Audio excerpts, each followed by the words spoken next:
In our very first story, President Akufo-Addo and his colleague, Rwandan President Paul Kagame, are questioning the poor state of the African continent in the midst of abundant natural and human resources. The leaders are firm in their belief there should be urgent transition from poverty to prosperity backed by solid and workable plans. The two leaders and the Vice President of Côte d'Ivoire, as well as business leaders from the continent and the International Monetary Fund, are attending a two-day forum on Pan-African Coalition for Transformation. Here's Elton Brobe's report. Issue of corruption, and we cannot avoid it whether we like it or not, vis-a-vis investment.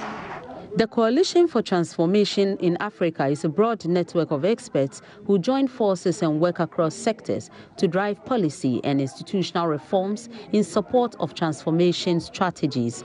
Addressing the gathering, President Akufo-Addo said his government is mindful of the challenges facing the Ghanaian and is working to restore the basics of the economy to ensure the needed growth and jobs are created. There are fundamental things that are required of government to be able to assist in the process.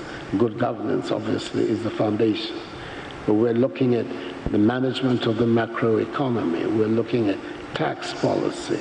We're looking at educational policy. How are you forming your skills? How are you developing the workforce that you need for the process of transformation? These are some of the key and most important priorities for government if it is going to make an important contribution. Here in Ghana, the efforts that we're making is, first of all, to sanitize a macroeconomy that was in considerable disarray at the time we took office nearly 18 months ago. And the indications are that the policies that have been put in place are achieving that purpose of a more robust macroeconomy. Inflation has been significantly weakened. Interest rates have begun slowly, much too slowly, to come down. This is an issue that I will come back to, the role of the banks in the process of transformation of our economies.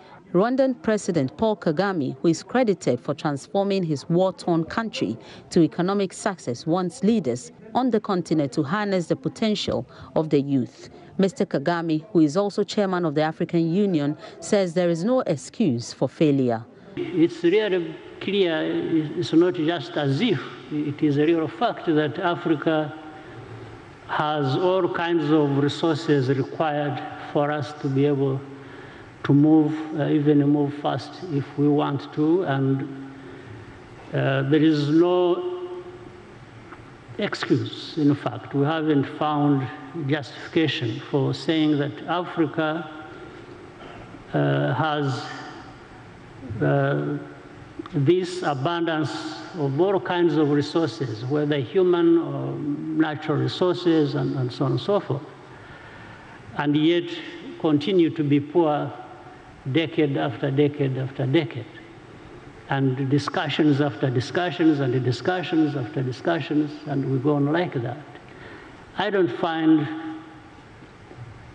a good excuse for us to be like this. So I guess, therefore, the purpose of us being here and sharing views and having these discussions is to identify what is it that is critical that we needed to focus on, and at the same time examine what are these mistakes that maybe we make that we need to correct so that we can move and be where we want to be. But Nigerian business magnate Aliko Dangote wants governments in Africa to create the needed business-friendly environment for the private sector to grow. He indicated factors that influenced his decision to invest in countries depend largely on availability of electricity and favorable conditions. We still have quite a lot of work ahead of us to make sure that even the regional markets, they work. You know, because, for example, now, because of lack of infrastructure, if you look at it from Lagos to Côte d'Ivoire, it's about 1,000 kilometers.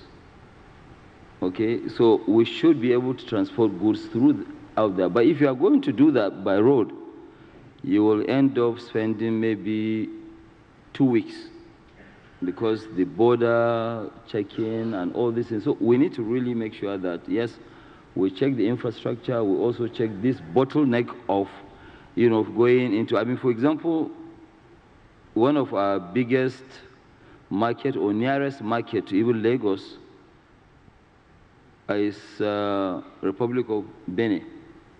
But Republic of Benin, sometimes they adamantly don't allow even goods from Nigeria to go into the Republic of Benin. About, yes. Yeah. So, these are the issues that I think we need to look at the, markets. But I'm sure now the whole thing is about leadership. With the leadership of His Excellency President Kagame, I'm sure he's going to bring quite a lot of,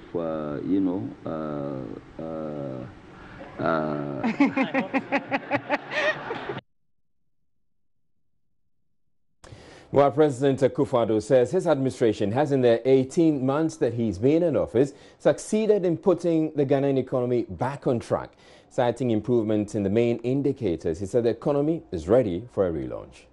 On the management of the national economy, significant progress has been made in laying the foundation for an attractive investment destination for Ghana. Last year, it was our first year in office, we took an economy that had been growing at some 3.6% GDP to 8.5% in a year. And the prognosis is that this year it will be the same, perhaps even higher rates of growth. So the economy, the Ghanaian economy, is being relaunched.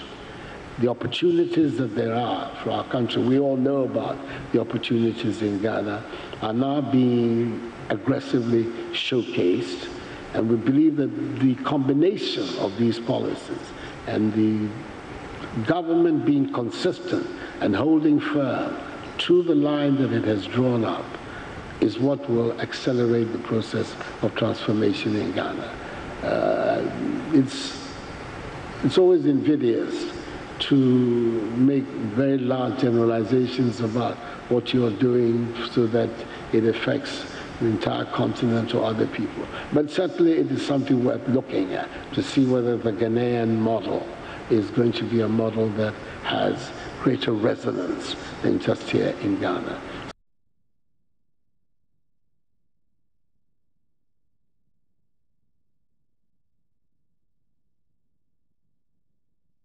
In other news, the Attorney General Gloria Kufu has 7 days to file her statement of case in a suit seeking to nullify Ghana's military cooperation agreement with the United States of America. The request was granted by sole judge Justice Gabriel Puamang after a state attorney made a request for extension of time on behalf of the AG. The Ashanti Regional Youth Organizer of the National Democratic Congress, Yao Broja Jemfi, is in court asking that the agreement be nullified as the ratification by Parliament, in his opinion, is unconstitutional. Now, let's take a look at some of the issues being raised in this suit by bringing you the story so far. Now, Parliament on March 23 ratified the agreement after it was laid by the Defense Minister. And then on March 26, Mr. Broja Jemfi, he sued government at the Apex Court. Now, his argument is that the agreement is invalid because the President of Ghana failed to execute it as prescribed by Article 75 of the 1992 Constitution before sending it to Parliament for ratification.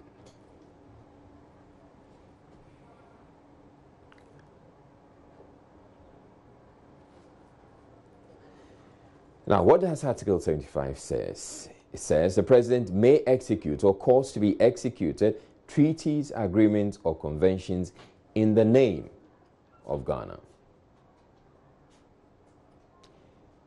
It adds a treaty, agreement, or convention executed by or under the authority of the President shall be subject to ratification by A, Act of Parliament, or B, a resolution of Parliament supported by more than one half of all the members.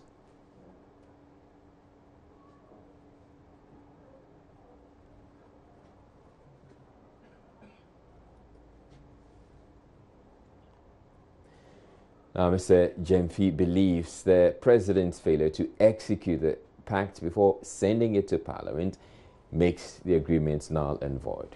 And that has been his argument, which has to be decided by the Supreme Court.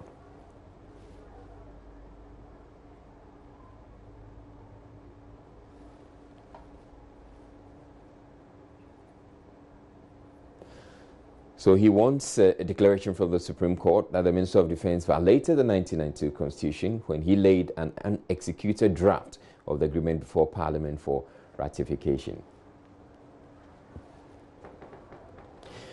Staying with the court, state prosecutors have mounted strong opposition to a bail application by lawyers for the CEO of the Advanced Body Sculpt Center, where the Deputy Chief Executive of the National Entrepreneurship Innovation Program, Stacey Ofedako, met her untimely death last month.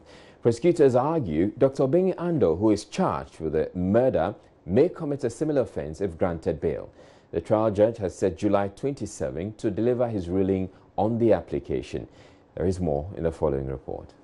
Dr. Obeng-Andoh was granted bail by an Accra Circuit Court last 2 weeks. He was then charged with practicing medicine without a license and operating a medical facility unlawfully. His lawyers put in a plea for bail, saying he required urgent medical attention. Another case is now at the High Court, where Dr. Obeng-Andoh is charged with the murder of a Deputy Chief Executive Officer of the National Entrepreneurship Innovation Plan. Lawyers had repeated their bail application. His lawyer, Jonathan Jasu, told the court the doctor was willing to appear before it anytime he is needed. He further said the deceased public officer has been a regular patient at the facility since 2014.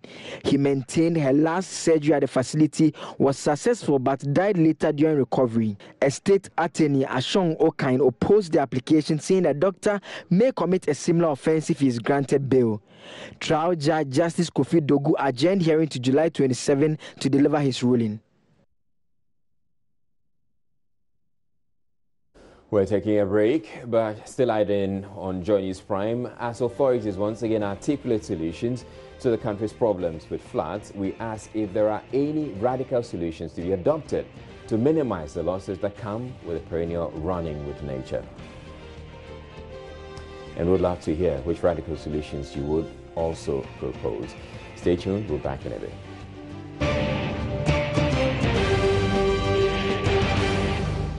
Vice Chairman of Parliament's Defence Committee, Collins Owusu-Amankwa, has hinted the committee will investigate how Nyantakyi's statement to the police got leaked to the press. The former Ghana Football Association boss is being investigated for defrauding by false pretense after he was caught on video using the name of President Akufo-Addo in a case of influence peddling. The Police Criminal Investigations Department was heavily criticized, particularly by the NDC minority in Parliament, who demanded the resignation of the CID boss when the statement leaked. Speaking to Joy News, Mr. Owusu-Amankwa says the criticism by the minority was a ploy to divert attention from allegations that some NDC former appointees took double salaries.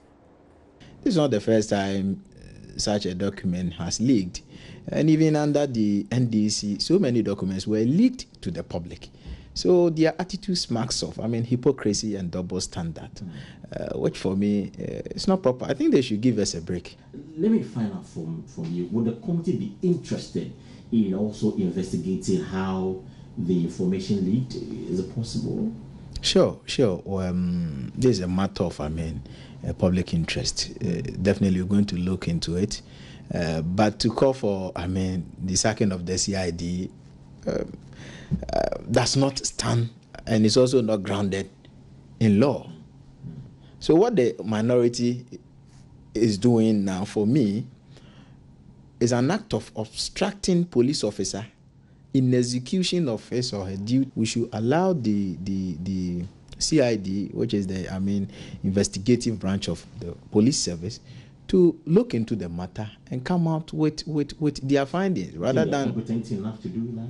More than competent. So the minority question their competence. Well, can somebody also say that the minority is doing this because the woman is the one superintending over this double salary saga, and therefore they don't want her to preside over that matter?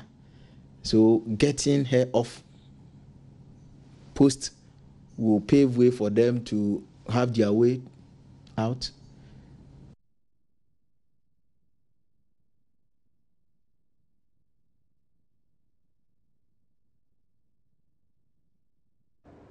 The Ghana Integrity Initiative, GII, says passing the Witness Protection Bill currently before Parliament is key if the public must lead the fight against corruption.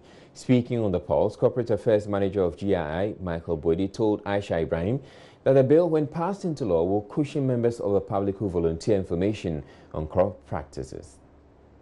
Yes, legitimately, people are afraid of reporting. And that is why we have the Witness Protection Bill that has also been sitting in Parliament for God knows how long. And Parliament is, and we, the anti-corruption agencies, our anti-corruption institutions keep reminding government and encouraging government that if indeed you want the citizens to support you, then give them certain guarantees that when they do support or report corruption, they would be protected. And therefore, the Witness Protection Bill ought to be passed. We have said it over and over and over. So this, from that angle, yes, I think government is not doing enough. But it also does not mean that government is not doing nothing. Government is doing something, but not enough.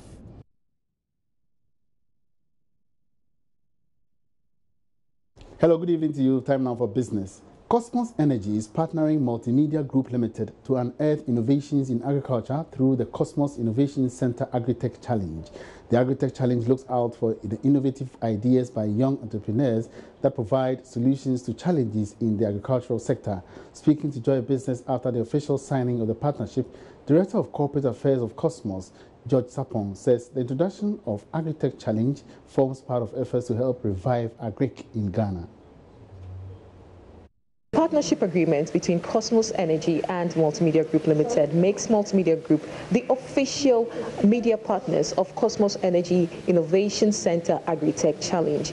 Now, the Agrotech Challenge simply seeks to unearth innovative business ideas along the agriculture value chain. Now, the most viable businesses after the competition will receive $50,000 to help them commence their businesses. George Sapong is the Director of Corporate Affairs for Cosmos and explains the interest in the agri sector. Well, I think when you look at agriculture, Ghana, agriculture is the bedrock.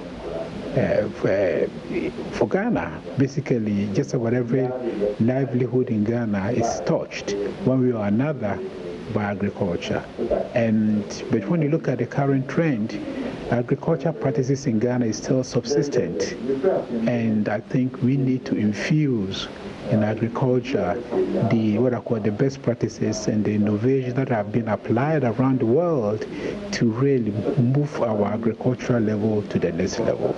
So I think the young people have the excitement, they have the capacity, they have the skill set, they like to to apply innovation and technology, and that is what is going to move our agriculture to the next level. This year's Cosmos Innovation Center Agrotech Challenge is the third in the series since its commencement.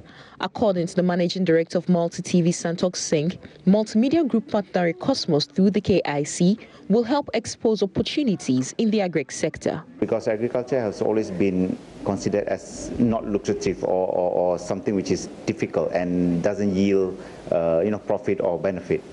But we want to highlight through KIC what we are exposing is like the technology behind agriculture, what is available, and how agriculture can also become like a source of income for the young and upcoming entrepreneurs, and also how they can use the technology and innovation in the agriculture to better their life. Joy News, Joy Business, and Multimedia as a whole always promote entrepreneurship for young group, and we will use this platform, and we are appreciative to Cosmos Energy through KIC on this initiative, and then we want to expose what is available out there, what is the opportunity out there for them that they can grab. Meanwhile, the Cosmos Innovation Center also presented a check for 35,000 Ghana cedis to the AgriHouse Foundation in support of this year's pre-harvest and agribusiness exhibition in Tamale. Alberta Akosa is the executive director of the foundation. Cosmos has an innovative product when it comes to agri technology, and we are excited that most of the incubators are coming on board with those innovations to assist farmers adopt new technologies when it comes to agribusiness. And we are encouraging the youth also to be there. There are lots of training going to be that will be ongoing there at the grounds. Sheila Tamaklu for Joy Business. Finance Minister Ken Ofori-Atta has given a strong indication he will be introducing new taxes during the mid-year budget review. The Finance Ministry over the past months has hinted of the need to review tax measures to make them more responsive to current trends. He has also argued that any review should help address challenges with revenue mobilization. Speaking to journalists after a meeting in Accra, he said all options are still on the table in terms of reviewing the revenue strategies. It's been a month since the directive was given, and we have scouted through. We segue in from what I just said in terms of what government has given and a real sense of meeting our social contract obligation with the citizen. It's now to open up the books and say, okay, where do we want to go? What do we need to pay for? And therefore, how do we reframe our tax system or means of collecting revenue so we go ahead? So I don't really want to look at it as an imposition from me, but in we sitting down and saying, okay, where are we going and what should we do? And that, in a stronger, socially stable environment is how business thrives. So me, it's a very holistic thing. It's not me against you. It's me saying, coming back, seeing a sense of state cohesion and saying, let me take this off to create economic freedom for us to be able to breathe, get the economy stable, and then we all realign and say, okay, how do we go forward? And I'll put that question really to you as opposed to me. I would like to do that because if I were to ask all of you whether you filed your taxes on April 30th, likely it is no. And the question is, why is it no?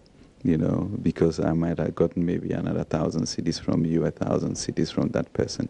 And where are we as a nation going if a whole bunch of people are not paying taxes? In Rwanda, the average quote-unquote informal person has to pay taxes because there's an app on your phone and we can track you, and it's very simple, and there are tax agents in every city or every village, and everybody files, and suddenly we move from 16% revenue to GDP to 26%.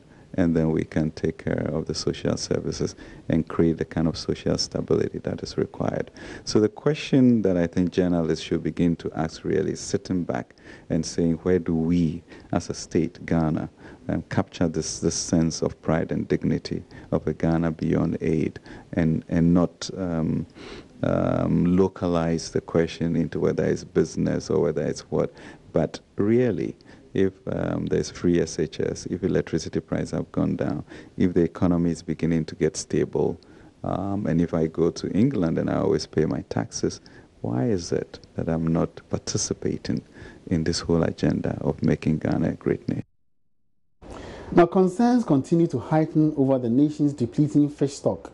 Illegal fishing practices, among other factors, are affecting the fisheries sector in Ghana. According to the USAID Sustainable Fisheries Management Project, pelagic fish stand a total depletion by the year 2020 if current trends don't change. Karen Dodu has more in this report. The Ministry of Fisheries and Aquaculture, as a way of replenishing the fish stock, has revealed it will soon announce an open season to allow fish eggs in the sea to mature. According to the Sustainable Fisheries Management Project under the USAID, the Fisheries Commission should end open access and complete the canoe registration and licensing of small artisanal fisheries. According to a report by the Sustainable Fisheries Management Project, small pelagic fishes such as anchovies, sardinella and mackerel stand a chance of complete depletion if catch levels continue at a constant rate of 20,000 metric tons per year. The United Nations has instituted a board to come up with some modalities for African countries that are yet to be part of the African Continental Free Trade Area Agreement. The members of the board, which has already been inaugurated, are expected to engage finance and trade ministers of Nigeria and South Africa, as well as other countries which are yet to sign on to the deal. This was disclosed by the Executive Secretary of the United Nations Economic Commission for Africa, Dr. Vieira Songwe, in Accra. Ebenezer Sabuti has more in this report. The deal to create the African Continental Free Trade Area was signed at an extraordinary summit in Kigali, Rwanda, by representatives of 44 out of the 55 African Union member states. The agreement commits countries to remove tariffs on 90% of goods, with 10% of quote-sensitive items to be phased in later. It will also liberalize trade in the services sector and might in the future lead to the free movement of people and promote a single currency. The members of the board will visit various AU member countries that are yet to sign on to the deal, including Nigeria and South Africa. The executive secretary of the United Nations Economic Commission for Africa, Dr. Vera Songwe, noted that Africa needs more countries to join the agreement.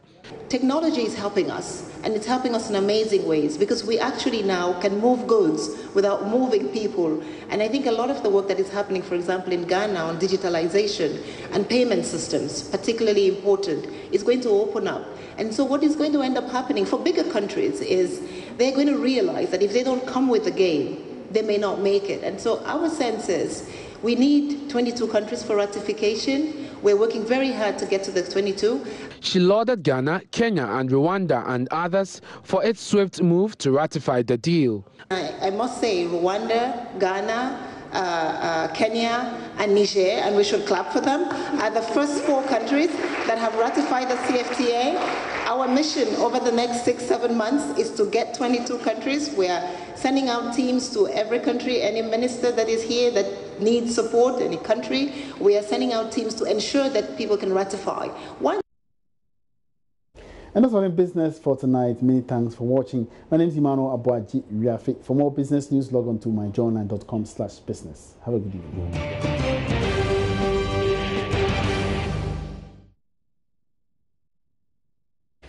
Last Monday night's rain claimed at least 8 lives in flash floods that followed.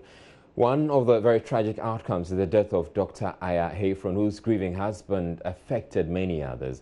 It wasn't the first time lives have been lost to floods, though. Headlines capturing floods in Accra as predictable as the rainy seasons that cause a havoc, and yet nothing seems to change. Jojo Kobna in the following report recaps why it can sometimes get very frustrating having to report on problems which seem to never go away. Even though I could go back many years, let's start from 2014. Now, many parts of the national capital today have been inundated as choke drains have made it difficult for rainwater to freely flow through the drains. The bus terminal at the Kwame Nkrumah Circle was full, and the residents of Accra had to scoop water from their homes as a result of the rains. But this is not the first time Accra has been hit by floods, and almost every year the story or the reasons being given for the floods are the same. In 2015, we reported again. The cycle of flood is here again, and year by year, major cities in the country get flooded. The reasons, as always, are the same. Lack of planning, pouring of waste into drains, and a host of other human activities. When will it ever stop? What will it take to save our cities from the perennial vulture cycle of flooding? We're still in the capital and on the floods. Several residents within Aveno in Accra were temporarily thrown out of their homes by the flash floods. The affected residents are unsure how or where to pass the night. Kemini Amanos report. Then the fire and flood disaster occurred, killing 150 people. Musicians sang about the flood disaster.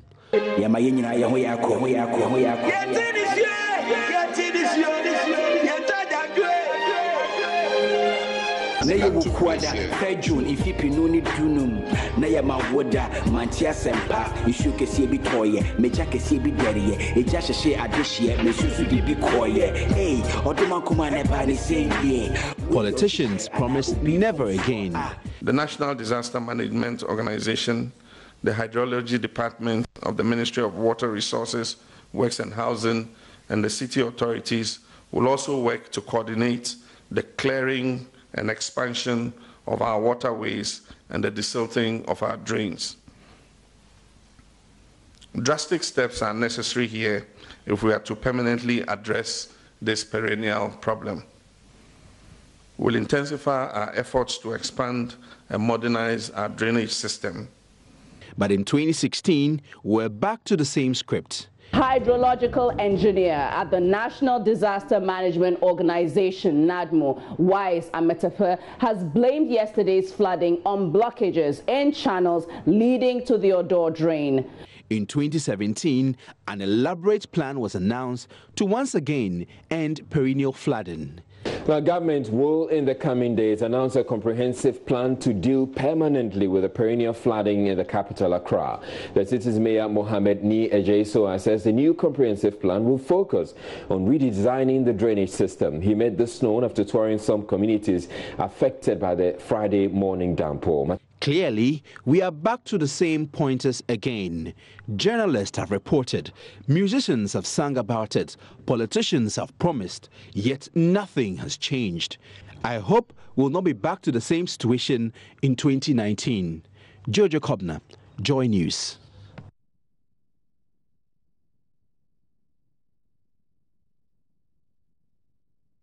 Indeed, nothing has changed as far as this flooding situation is concerned. Joining us via Skype now is TV3's Stephen Anti, formerly of Joy News and one of the anchors captured in the recap talking about floods, and the BBC's Akwesi Sapong, who once worked at Multimedia as an anchor himself. Good evening to you, both of you gentlemen. Now, we having seen the recap as we played, what do you make of it, knowing that we're having to return to this cycle over and over again? Steve or right. Okay. Steve, go ahead. Right, so Israel, I mean, I reckon that we have been hearing from authorities every year, and with this week, you know, from Monday's flooding, the cycle is repeating itself again, with the authorities blaming the citizens for polluting, for dumping refuse in the gutters. It's just a cycle which gets tiring. So I'm not sure where we are now. Now, experts are suggesting re-engineering of our system to enable us to deal with this crisis in a better way. But who is going to take those steps that will lead to this re-engineering and the solution? It's a problem. I don't know what we haven't done as journalists anyway. Now, Akwesi, from where you sit, how do you see all of this playing out? And Steve, so very sad we're still having this conversation. For me, deja vu. You remember, joined in what, the year 2001. The narrative about floods, Accra and Ghana has not changed, as we said. As the streamer on says, same script, different actors.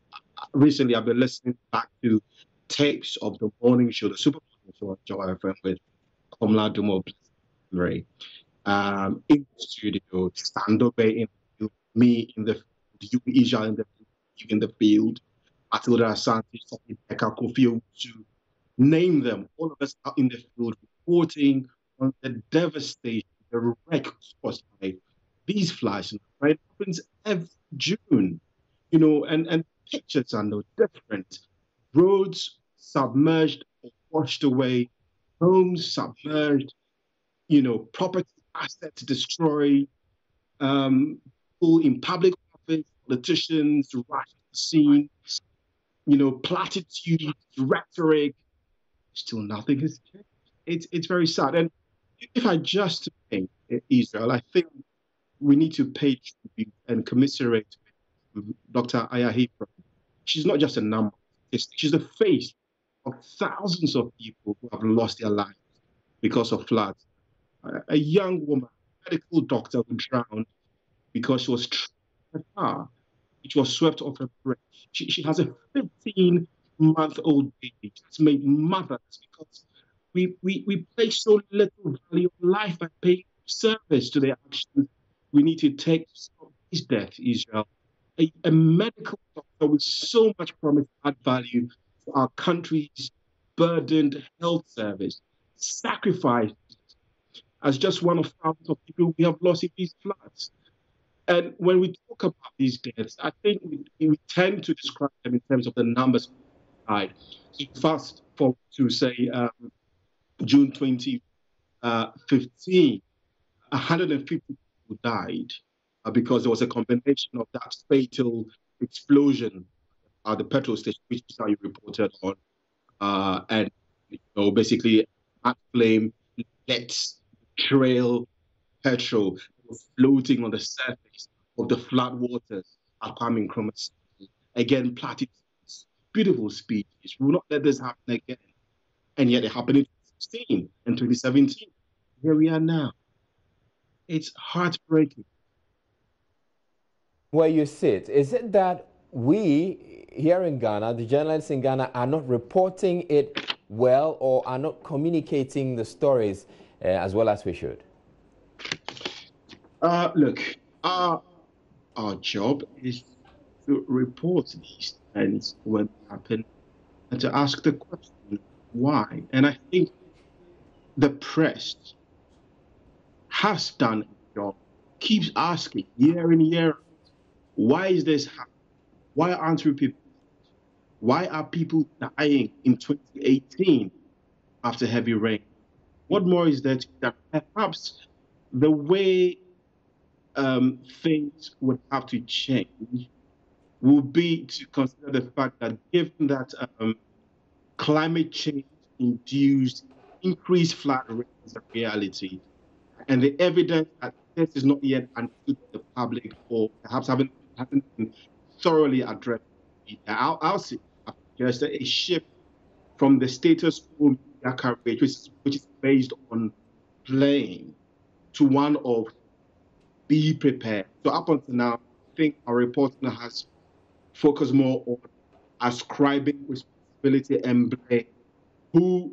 Whose fault is it? Where and how have we failed? We need, in addition to that, to move to the point of preparing our audiences, because we have a remit. So, for example, in the rainy seasons, typically in June, Israel, will we now consider providing information on flood-prone areas during and after? Will we provide bespoke information for communities in low-lying areas who inevitably bear the brunt of floods? Should families there, for example, move to higher ground? If so, where is the National Disaster Management Organization, and what are they recommending for such relocation? And have you planned it yet? Questions to be asking in advance, because we get weather warnings from the meteorological of imminent rain. So it's all down. How do we, for example, use social media, Facebook, etc., to share advice on how people can keep safe by avoiding water contaminated by the flooding, because that also happens after floods. There's always a risk of cholera in the aftermath. Are we seeing radio public service announcements of preparedness to mitigate potential disaster? I think, considering that the people we have appointed or elected to serve us continue to fail us, we as the media now have to step in and serve audience that has a need. Right. It's very important that audience that we serve has access to relevant, timely, trustworthy information. It is vital in prepare for flooding. Okay, so Akwesi, you just be this puppy chasing his tail. Yeah. Akwesi, you've come up with some ideas, but I'd like you to share with us some very radical things that we could do as a people. But before we do that, I'd like to come to you, Stephen. We have heard some of the solutions that have been preferred over and over again. One of them has to do with demolition of buildings that have been put up in waterways. But it appears that we do not have the political will to see this through. I know, Israel, like Akwesi is saying, you and I, as journalists, have been all over the country. Whenever it's raining, we are not asleep. We're on the field, we're reporting. And this week, you heard the meteor agency suggesting that journalists actually did not broadcast enough the warnings that they sent. It makes me wonder whether they expect us to be the solution instead of being part of the solution. As for the political will, we've been hearing it every year. We hear lofty promises. Take, for example, the Malam drainage challenge. They gave us 50 days for which they will do an expansion of the drainage to ensure that water from upstream from Bawe and surrounding areas will find easy course into the sea. 50 days has elapsed. That drain is still under construction. So sometimes I think that it takes, apart from the political will, which we need, we also need proactive local authorities. For example, you take the Teshi incidents where the Metropolitan DC, the MC just came to say, with immediate effect, I have ordered for this bridge to be reconstructed. Hello, did you just find out about the bridge just a day after the medical doctor died? So I think that we're not making our institutions work. Political will is important, but the local government authorities, MCs, DCs,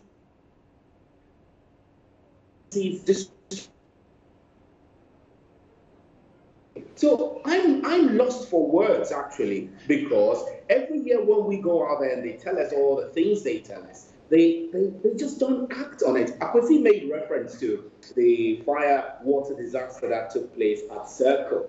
Look at the number of Ghanaians who died. If for nothing, if any of them were relatives of the political leaders who have elected into office, I'm sure they may have taken swift action to ensure that disaster does not happen again. Yeah. Experts say we went to sleep after the June 3rd disaster. So you and I, Israel, I think we need to be talking about it. Keep talking. We will keep talking, but you see, but Stephen, we're going to keep talking, but it gets to a point where the people who are listening to us are going to get fatigued, and they probably wouldn't want to listen to us anymore. Now, are there any radical solutions that you would propose we implement or introduce so that we can ensure that next year we're not going to come back to this conversation again? Well, Israel, what has been suggested is re-engineering of our cities. Accra is a low-lying area. But you see, we can't re-engineer. We can't re-engineer in a year. We cannot re-engineer in a year, but we can take little steps of clearing the blockages in waterways. We can take little steps of ensuring that planning permits are given to people who have met the requirement of not constructing in waterways. Those who have their permits approved need to be guided in constructing appropriate drains. I think the whole thing boils down of lack of implementation existing regulations. That's all the problem, really. Akwesi, what would be your radical solution? Look, it's simple. A public office holders know what they ought to do. They're simply failing to do it. We in the press, what can we do? Let's change the way we report. Let's prepare people for when the rains come. At least that way, I think we can reduce or mitigate the effects of flood. So I go back to what I was describing earlier, an urgent shift from, the blame report to preparing audiences, especially those in those low-lying, vulnerable neighborhoods, and giving them information they require, working with major departments more, and ensuring that those audiences have the information, whether on the radio or social media, because everyone has access now. Yeah. Because that is what has happened elsewhere. Go to India, Bangladesh, Nepal, where they've had sent monsoon and the death toll has been in the excess of 500 people at a time. When it happened in the United States, what they have done, other places where they have been raised, and where they've been able to use the death toll, has been the use of the media, essentially providing information that audiences and the public can use. In this day and time, that's what we call solutions-focused journalism. Provide solutions, get people who know what they're talking about. What do you do in a flood situation? For example, after a heavy downpour, does everyone need to get into the car and attempt to drive across roads that we know will be flooded anyway, and attempt to drive across the bridge that is possibly weakened because of the deluge? What information is available for people to do? Should they stay back in their offices? Do people know that a high, areas where they can, elevated areas they can go to in advance of the rains coming? I think practical information that audiences can use will be the way to preempt these, while we continue to report on the reasons why our public office holders are failing to fix these problems. Because as you say, we can't stop. We have to keep reports. But in the meantime, let's provide our audiences with information that they can use to save their own lives, the lives of their families, impossibly protect their own assets. Right. Now, in all of this, I mean, clearly there's some responsibility on the citizenry themselves, because people know that they're not supposed to build in flood plains, and yet we will go and build there. I mean, so that's indiscipline on our part. We know that we're not supposed to indiscriminately dump refuse, but we will do. So clearly there's some responsibility on our part. But Akwesi, before you go, I'd like to find out from you, what are the chances, or what are the bets that we're not going to have this conversation next year? Trust me, we shall be about to have this conversation again next year, the year after that. And you bet, over the next days, it's very likely the presidency issue a statement commiserating, sympathizing with the people, the families of those who've lost their lives and those who've lost their lives. That is standard. It's a shame, but that's it. Stephen, do you see the script changing? I know. We'll be here. We'll back again next year. We'll say the same things we're saying today. We'll get experts coming to tell us we need re-engineering of the city. We'll get people telling us that there is no political will. And we keep going on and on and on. I think I have lost hope in our ability to deal with the flooding situation in Ghana, I must be honest, until I see drastic action or enforcement of the existing legislation. We'll be back here next year saying the same things. We can't afford to lose hope. Let's give our audiences hope by giving them information so they can trust it. That is, if we lose hope, we're doomed. Indeed. If we lose hope, we're doomed. Thank you very much, Akwesi Sapong, the BBC's Akwesi Sapong, and the TV3 Stephen Anti joining us for this conversation on the floods, which unfortunately we may have to come back to next year. Thank you. Up next, Parliament's committee established to probe alleged corruption at the Ghana Football Association has become necessary following government's decision to dissolve the association. That's according to Chairman of Parliament's Youth and Sports Committee, Alex Ejekum. Speaker Professor Michael Kwe announced the setting up of the committee following concerns that revelations by the number 12 expose have damaged the image of the country. But now it's clear the committee will not be able to continue its work. Mr. Ejekum says Parliament does not want to interfere in the work of the executive arm of government, which is taking steps to clean up the alleged rot. Parliament wanted to come in per Article 119 or so of the Constitution that mandates us to go into any particular issue of national interest.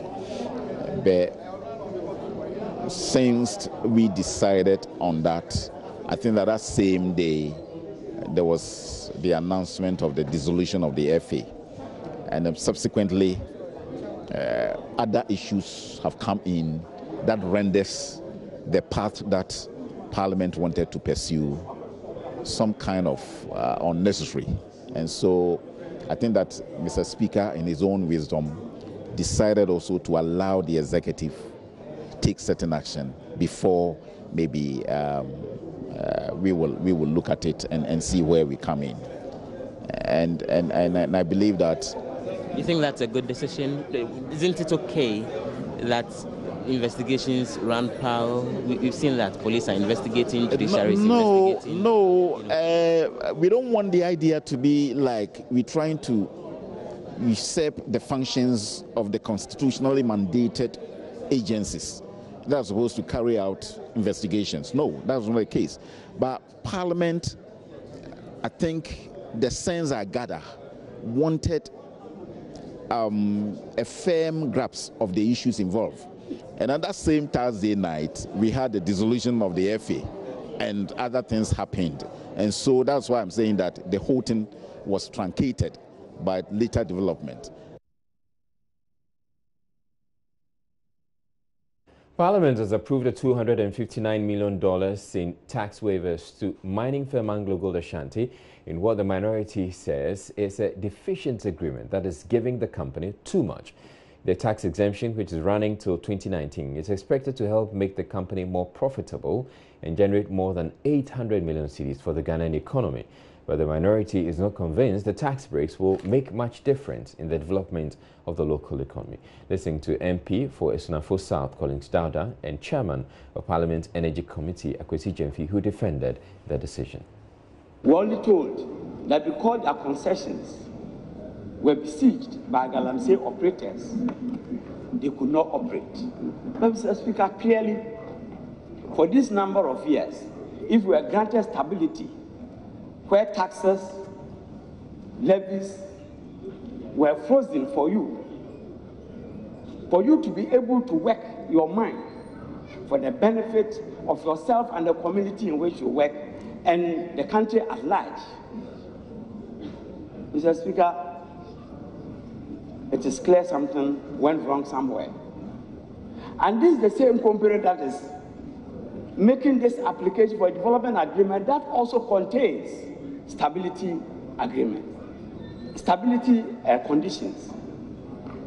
What is the guarantee that this time around, the promises they have made, investing $880 million in this company, would earn this country any benefit?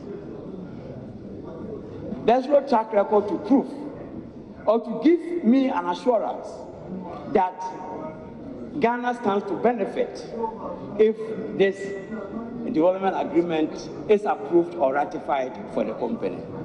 Ghana stands to benefit in the long term if the agreement is ratified by this August House. Some of the likely benefits that may accrue to Ghana are the potential revenue inflows, the restoration of the economic activities of the Obuasi community, an average of about 2,500 jobs to be created during the life of the mine, support the implementation of local development initiatives, enhance security at the Obuasi community and knowledge transfer to indigenous people in Obuasi community. The committee further observed that the only way for AngloGold Ashanti Limited to operate profitably, given the current position of the company, is to secure the state approval for redevelopment of the Obuasi mine, as well as some tax concessions.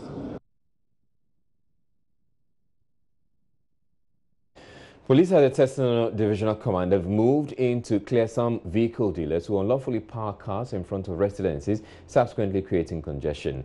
Residents at the Tesino residential area in Accra, who have endured the discomfort for some time now, can heave a sigh of relief.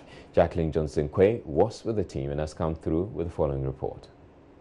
The raid started around 12 p.m. Thursday and lasted for 2 hours. Moving in two groups with about 20 police personnel, the groups used two different routes, blocking any chance of escape by the car dealers, who the police say had unlawfully parked on one-lane street. Several unregistered vehicles were parked in front of residences waiting to be sold, with no parking signs stationed along the road. After several warnings by the MTTD of the Tesano Police Command, the patrol personnel moved in, seizing the unlawfully parked vehicles while towing others parked wrongly with their owners absent.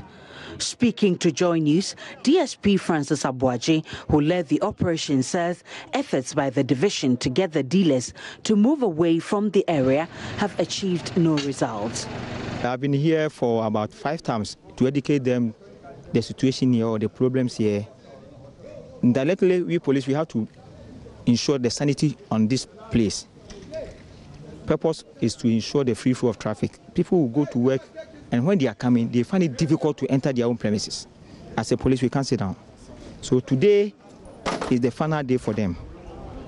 I've been here for 5 times, grouping them and educate them about the law, but still they are still taking it all into their hands. That's why we see here this afternoon. With a good work from our police administration, we need to prove to the public that police, we are doing well. He also mentioned steps the division was taking to ensure the dealers do not return. We continue to be on them. We are going to, those arrested, we are going to put them before court to ensure the law. And how free are residents going to be after this action? I think they are going to be happy, because it will be very difficult for you to close from work, or you are going to work and you find it difficult to enter your own premises. Why should it be so? Here is residential area. Those who are selling cars, they have given them area for them to operate. So we see no reason why they should be here to sell cars. A resident applauded the actions of the police. Most of the time when you are using this stretch, you see that the cars are being parked and you have to slow down, and there's maybe there's a traffic on another way. You can use this one to become very fast for you, but the cars have been parked here, and at times it's worry. And even the people around us even put no parking here, but they still park their car. And I believe the police are doing well to bring the cars out from here. Although this is not the first time the police has cleared the illegal garages off the street in Tesano, DSP Abuaji hopes this time they will not return. Jacqueline Johnson Quay's report for Joy News. And the body of a 26-year-old man has been found in a suspected case of suicide at cantonment here in Accra. The man, only named Bethlehem, according to relatives, went missing for 5 days before the incident. Witnesses who saw the body hanging up a tree Thursday afternoon called the cantonment police to the scene. But it took relatives of the deceased to pull down the body before police, CID and forensic experts examined the area and conveyed the body to the morgue. Obeng-Andoh has more in the following report.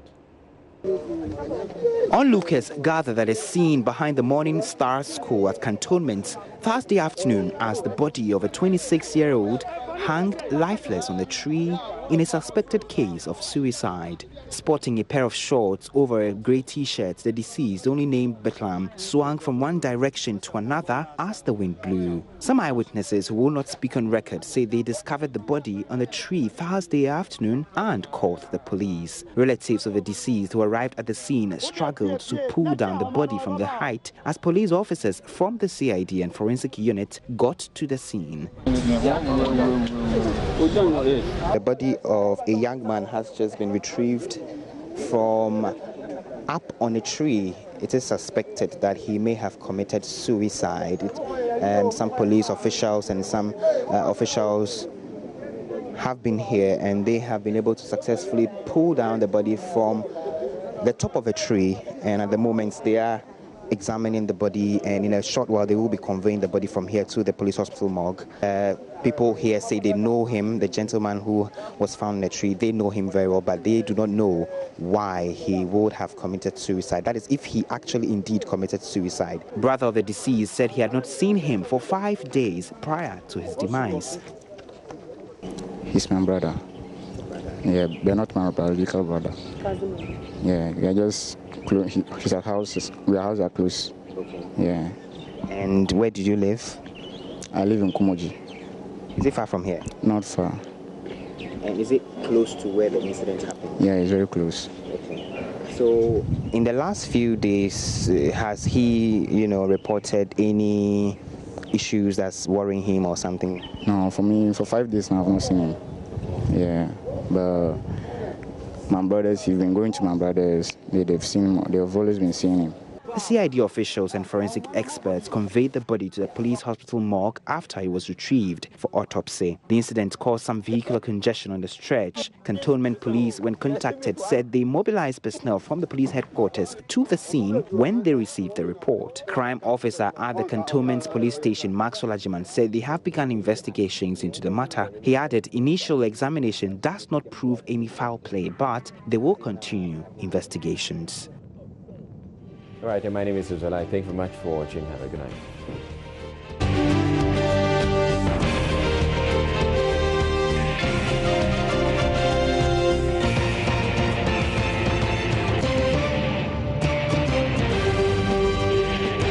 This is Joy News Prime.